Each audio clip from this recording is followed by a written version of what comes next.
In the summer of 2021, Gabby Petito looked like the embodiment of freedom. Alongside her fiancé, Brian Laundrie, she set out on a cross-country van trip meant to capture sunsets, national parks, and a carefree life on the road. Their social media showed smiling photos, scenic hikes, and captions that promised adventure. Millions watched. Gabby wasn't just traveling. She was building a dream in public. Her posts felt hopeful, relatable, and real. That's why people followed her. She wasn't a celebrity. She was someone who felt like a friend. But behind the carefully framed images, reality was more complicated. On August 12th, police in Moab, Utah, responded to a domestic incident involving the couple. A witness reported a heated argument. Body camera footage later showed Gabby visibly upset, apologizing repeatedly, blaming herself. No charges were filed. Officers separated the couple for the night and allowed them to continue their journey. At the time, it looked like a minor disagreement, stress from traveling together in close quarters. Nothing that screamed danger. Just days later, Gabby's post stopped. Her family grew worried when messages went unanswered. On September 11th, 2021, Gabby Petito was officially reported missing. The story exploded overnight. News outlets, social media users, and amateur investigators began piecing together her last known movements. One detail stood out immediately. Brian Laundrie had returned to Florida, alone, and he wasn't talking. As the search for Gabby intensified, Brian Laundrie's silence became impossible to ignore. He had driven Gabby's van back to his parents' home in Florida on September 1st. For days, he lived there quietly while Gabby's family desperately tried to reach him. Calls went unanswered. Messages were ignored. When police attempted to question him, he referred them to a lawyer. That silence spoke volumes. Investigators retraced the couple's route through Wyoming. Social media tips poured in. A critical breakthrough came when a YouTube family reviewing their own travel footage realized they had unknowingly captured Gabby's van parked near Spread Creek dispersed camping area in Grand Teton National Park. The van was exactly where it shouldn't have been. Search teams were dispatched immediately.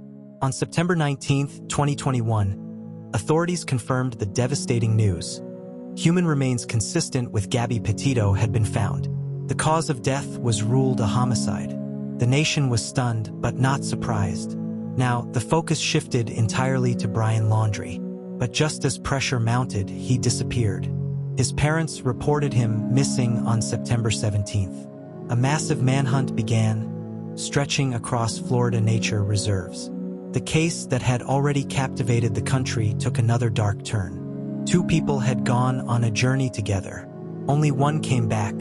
Don't forget to like, comment, and subscribe. Hit the notification bell. For weeks, the search for Brian Laundrie dominated headlines. Helicopters, K-9 units, and federal agents scoured swamps and trails.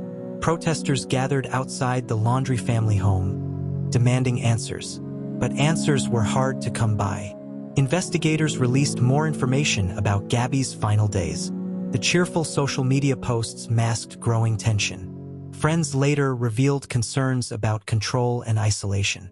In hindsight, the warning signs seemed clearer, but at the time they blended into the background.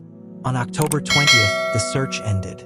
Human remains were found in a Florida nature reserve not far from where Brian was last seen. Dental records confirmed his identity.